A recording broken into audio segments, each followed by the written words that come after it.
what's up mga kabiyan? Welcome back to my YouTube channel.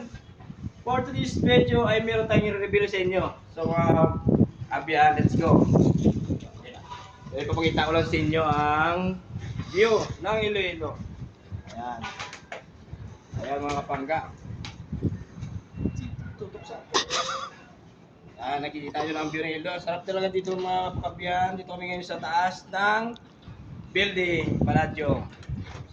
I'm here in Iloilo City, Mandurriao. So yung mga kabiyan, no?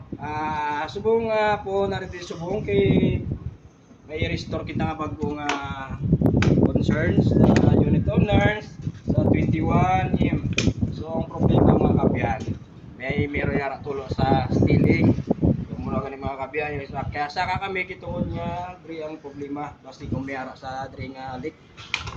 Muna gipobra kay Mr. Bismarck Bilarta. Ayan siya. Sir, kamusta naman ang inyong obra, sir?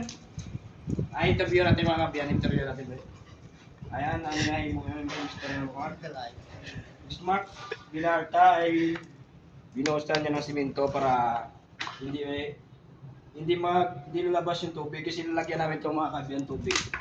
Kasi dyan namin nalaman kung mayroon talagang diferensya ang flooring. Doon namin nalaman na kung mayroon talagang diferensya. Tapos andin, pagkatapos namin lagyan ng tubig, check namin doon sa baba. Yung baba nito mga kabiyan ay 21 floor.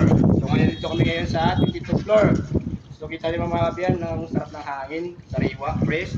Nakatanggal talaga ng stress mo pag nandito nagtambay.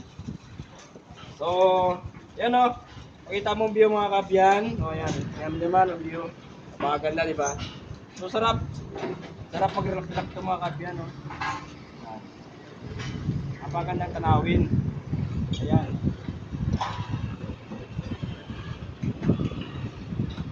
Ayan mga kabiyan. No?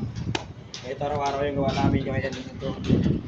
Kami ang gumagawa dito ng mga problema. Kung may mga unit owner, kung may mga problema, kami ang gumagawa. So bali, maintenance kami dito sa building na to. Ang gabihan malapit ng itim. Itim ng Iloilo. Itim Mandurriao. Ayan, dyan sa side. Malapit lang. Ay mga gabihan, salamat. Welcome. Thank you for watching. And huwag kalimutan mag-share, like, subscribe. Let's go!